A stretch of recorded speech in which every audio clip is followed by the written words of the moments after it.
GeoPod, the geopolitical podcast of the Mathias Corvinus Collegium, the largest talent management institute in Hungary. If you want to know more about our mission, please look up our English website at mcc.hu/en or check out our Facebook, Instagram, and Twitter channels. For interesting articles and analysis of our professors and students, look up our knowledge base at corvinus.hu/en. Welcome, everybody. You're listening to GeoPod podcast. I am your host, Zolta Sitkei, and it is my pleasure to tell you and welcome Dr. Gadi Taub at the studio, who is a faculty member at the Federman School of Public Policy and Government at the Hebrew University at Jerusalem, and also a guest lecturer at MCC. Dr. Taub, welcome, and thank you for the invitation. Hello, thank you for having me. Nice to meet you. Today's topic will be Israel and its geopolitics and its position at the region. Because if we take a look at the map, we can see that Israel is surrounded by somewhat hostile Arab nations. And what's your take on its position in the region? Well, originally its position seemed impossible when the first Zionist Jews began to return to the land of Israel at the end of the 19th century. It looked like a complete dream, but Zionism achieved something that no other nation achieved before, is to collect a dispersed people back to its ancient homeland, and then found a country, and within 7 years triple its population, and stabilize it and make it a prosperous place in the midst of a hostile region.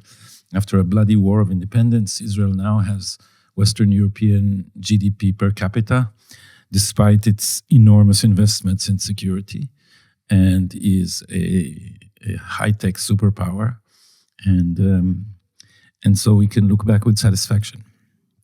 And it seems that it's working, because in September of 2020, the Abraham Accords was reached, and some of the Arab states recognized Israel as a state, which seemed impossible before. Could this be a big turnover for Israel, a historic moment, or is it only political? I wish that was the last turning point, but the Abraham Accords were an achievement of the policy which Donald Trump and Benjamin Netanyahu jointly advanced.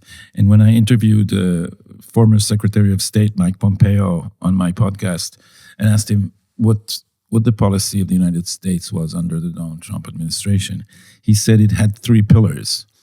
1, Iran is not the solution, as Obama believed, it's the problem. 2, we need to bypass the Palestinian veto on relations between Israel and Arab countries. And 3, hold a credible military threat in the region. And this policy enabled the Middle East to open a new era. And this new era was predicated on the understanding of Arab countries that the Palestinians do not want peace, that supporting the maximal demands of the Palestinians has brought nothing, and that the boycott on Israel does no longer serve the purpose and the interests of the Sunni Arab countries, especially the Gulf countries, but also, of course, Egypt, with which we have had a cold peace since 1979. So the main shift has to do with the collapse, a civilizational collapse of the Arab world, the likes of which we haven't seen in recorded history. It's after almost a century, or even a little more.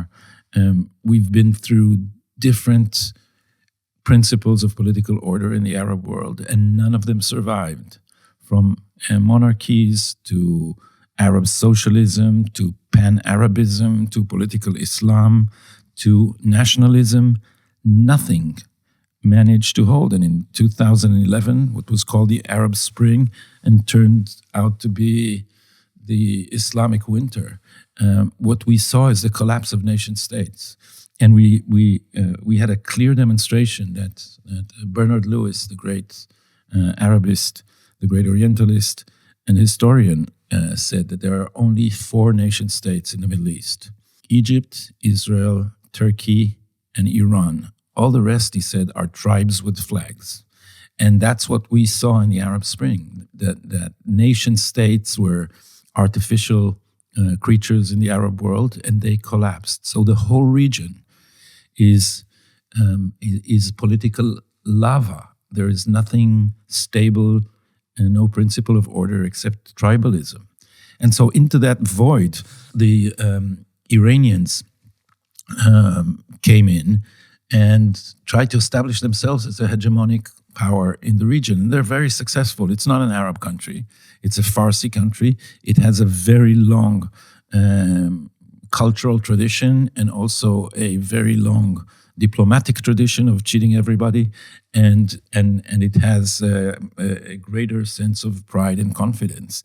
And what it did is destroy Arab states from within using its proxies, like it did in Lebanon with Hezbollah, in Yemen with the Houthis, in Iraq with their militias, in Syria, everywhere they can, in order to empty the state shells in the Arab world and take over those societies. So the smarter players in the region, the Saudis, the United Arab Emirates, the Egyptians, realized that if they keep backing the Palestinian veto and boycotting Israel, they have no alliances to hold against Iran. And the one power that can counterbalance Iran in the region is Israel, which is a military regional superpower. Now, backed by the United States, this becomes a force to reckon with.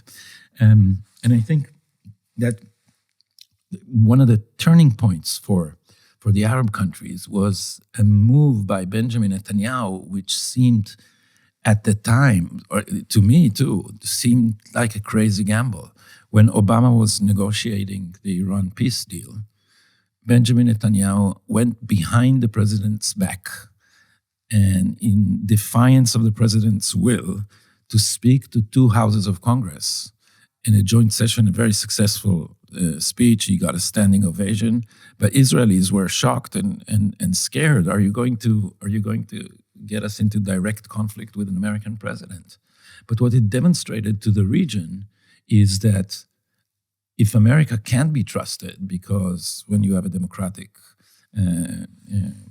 administration, then it will try to appease rather than oppose Iran. What they realize is that you can trust Israel. Israel will act even on its own, even in defiance of America. So I think that laid the groundwork for the future coalition, because Arab countries saw that they can trust Israel. And it's good that you mentioned the Palestinian cause, because some of the leaders of the Palestinian parties and leadership called the Abraham Accords kind of a backstab to the Palestinian cause. And we can see that Saudi Arabia or the Gulf countries are not so vocal about the Palestinian cause. So could this be the solution for Israel-Palestinian conflict? I suggest we stop talking about the solution, because there seems to be no solution for the near future. And what the Palestinians are doing is they have managed to put obstacles in front of every plan and solution that was proposed. So they have learned that every time that they refuse an Israeli offer, they get a better offer. So why should they agree? And Trump since he comes from business, his first instinct was, this is not how you conduct negotiations. You should put a deal on the table and tell the Palestinians, if you don't take this, next you'll get a worse deal, not a better deal. And this was the plan. And the plan worked, and they said no. And everybody said, well, that's your problem then. And let's continue with other things. So this was Netanyahu's plan to leave behind the obsession with the idea that everything in the region somehow has to do with the Israeli-Palestinian conflict, and we're all freezing, like a freeze frame, until everybody, until the Palestinians get off their pedestal and agree to something. Well, if they don't agree, life moves on. Secondly, we've learned that the Palestinian national movement, we for years imagined that the Palestinian national liberation movement was something like Zionism, that it was national and that its main aim was political independence. And this is just not true. The main aim of the Palestinian national movement is geographic and not political. It is about returning the so-called refugees into Israel proper, regions where they left at times, evacuated, ran away, and sometimes were expelled by the Israeli army in the War of Independence. These are no longer refugees. These are the descendants of the 1948 refugees, and they seem to think they have what they call a right of return.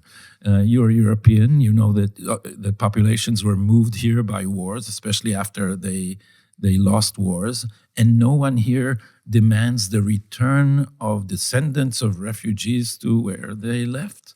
There's no such right.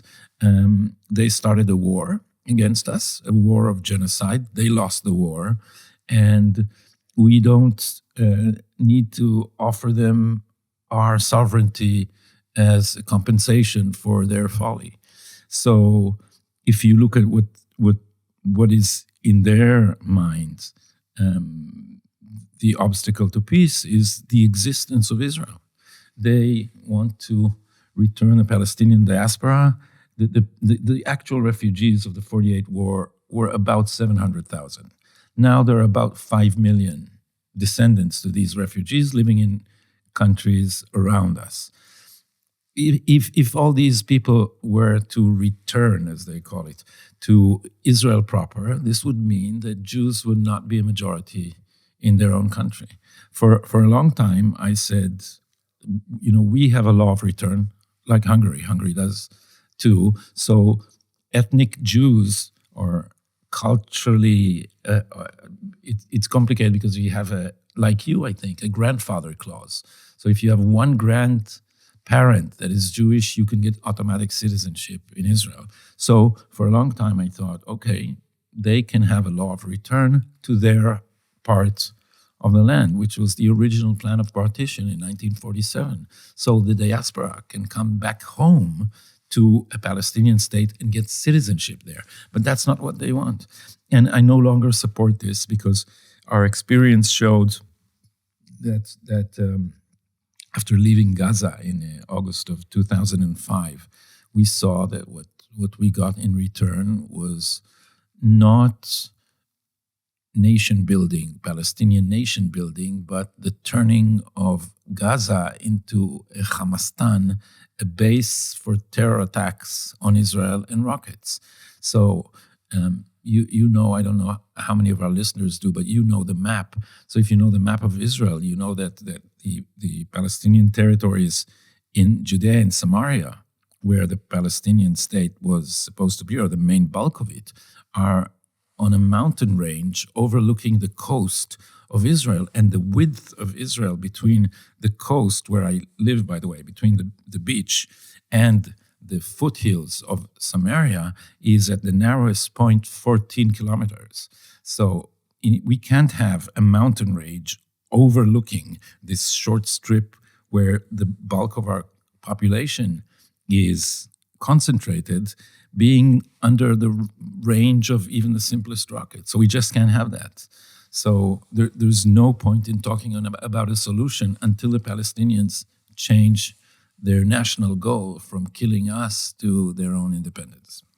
I mean, it's a serious security issue, and someone who I believe has kind of the same ideas is Benjamin Netanyahu, who is back in office after the election and after the failure of the Lapid and the Bennett government.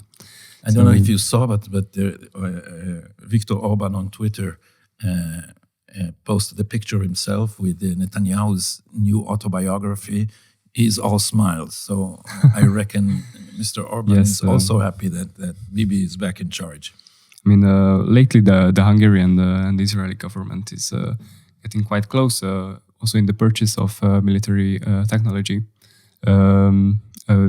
What are the other connections in Hungary and Israel? Are there other bilateral relationships, or what do you think? First of all, we have a very good friend in Hungary, because in the strange structure of the neo-Habsburg Empire called the European Union, there is a veto, and the Hungarian veto is one of our most important assets in many crucial issues. Secondly, I think that both Israel and Hungary are at the forefront of defending the right of nation states to preserve their national character. We live in a world where the progressives believe that we should transcend nationalism. My most recent book is an attempt to say that when you transcend nationalism, you also transcend democracy, and that we should be aware of the fact that those people who are promoting the transcendence of nationalism are actually anti-democratic and create anti-democratic institutions. So the obvious example is, of course, the European Union, which is basically a structure that allows an alliance of elites against national populations and against nationalism. And of course, every time that we defend nationalism, we are answered by these people that this is fascism. But this is not fascism. This is the right of self-determination, and that right is a function of democracy. And peoples should not give up their sovereignty, their right to determine their own fate, because the left gets hysterical about it.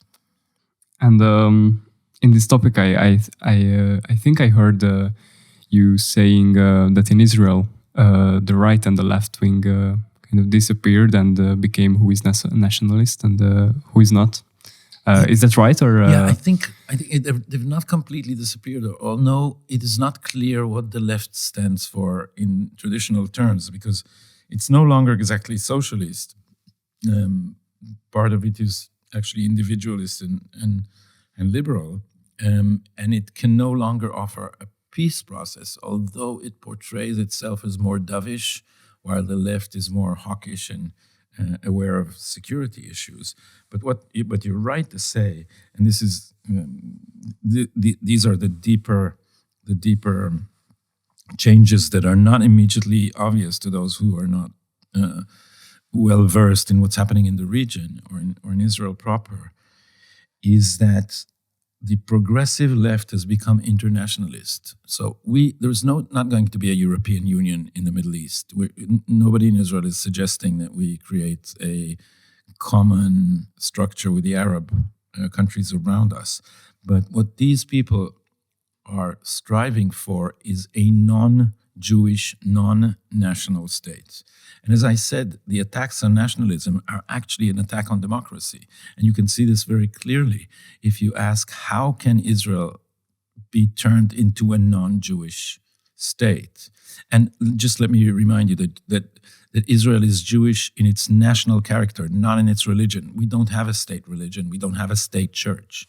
So in order to make Israel not Jewish, say, change our day of rest from the Sabbath to the Christian Sunday or to the Muslim Friday. In order to do that, you need to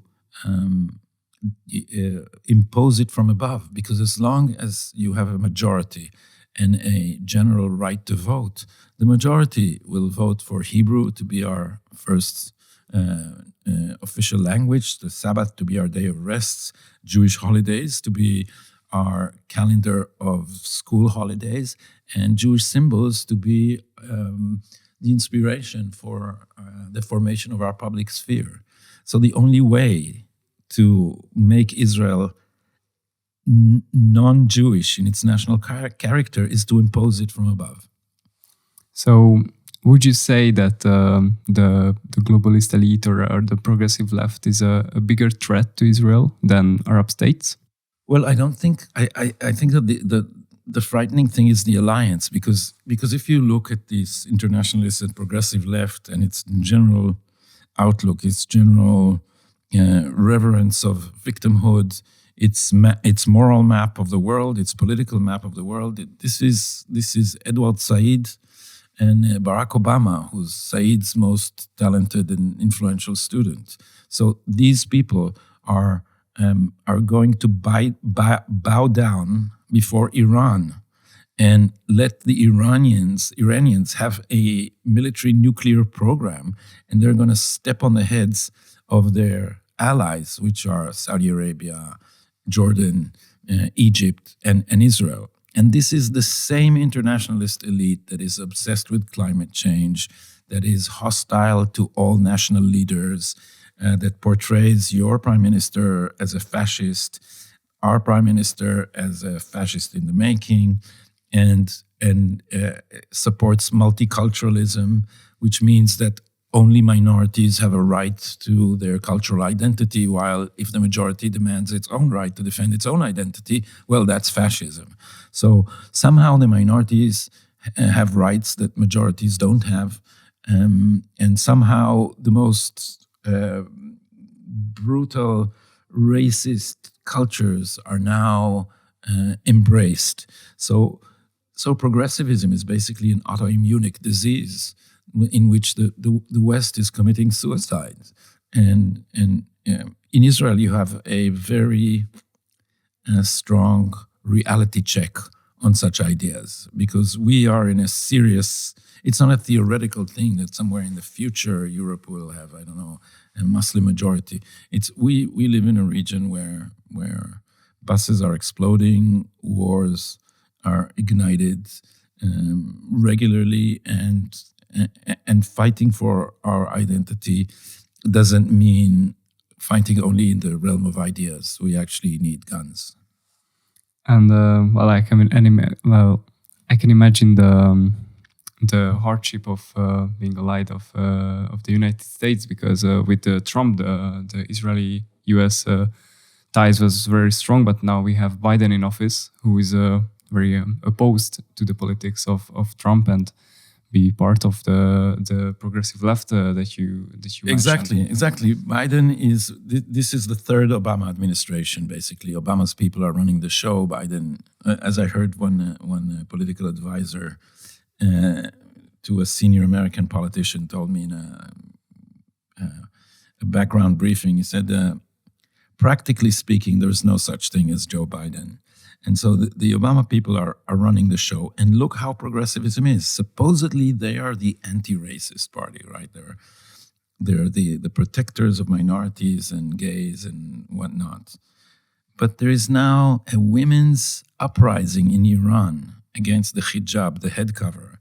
And the Iranian mullahs are brutally suppressing and killing the protesters.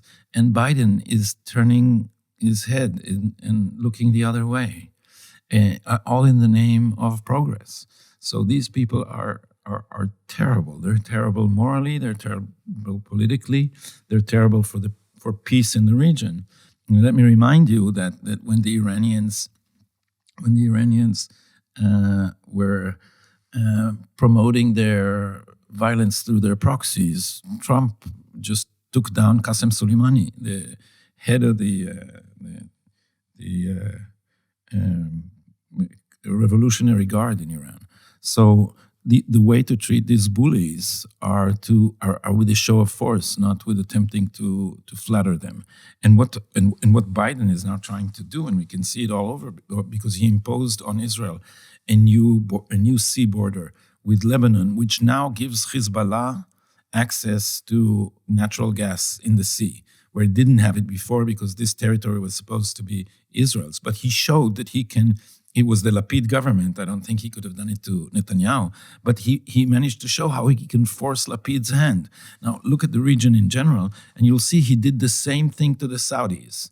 He took the Houthis out of the list of terror organizations. So if we look at the map, what do we see?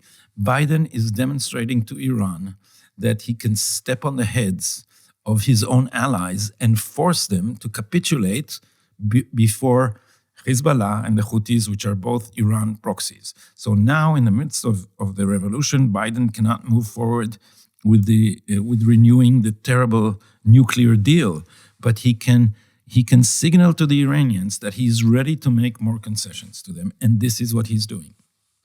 And for my last question, just in general, after this discussion, what would you say? What comes for Israel in the, let's say, next 10 years?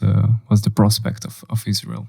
It's hard to say in the Middle East what will happen tomorrow. So 10 years is a long time, but hopefully we will find a way to stop the Iranian nuclear deal. Because if you have a military nuclear program, because if you have an Iran that is armed with nuclear weapons, then all its proxies will become much more bold. So Israel is on our northern border is Lebanon. Hezbollah points up about 150,000 rockets at Israel. It would become much more bold if there would be a nuclear umbrella covering it, and Iran will be much more bold. Secondly, since we are not the only ones afraid of Iran, then there will probably begin a nuclear arm race in the region, and there's a lot of money. A lot of these countries are very rich, and I don't trust Vladimir Putin to withstand the temptation to sell nuclear weapons when he will need the money. So the prospects of a nuclear arm race in this region full of crazy fanatics and people willing to commit suicide is a very, very frightening prospect for the future. Well, I'm afraid we are up for time, but Dr. Taub, thank you so much for your time and this discussion. Thank you. It was a pleasure. Thank you for listening to this MCC GeoPod episode. For further media content, please look up our English website at mcc.hu/en or look for us on Facebook, Instagram, and Twitter. If you want to read more by our professors and students, check out our knowledge base at corvinus.hu/en.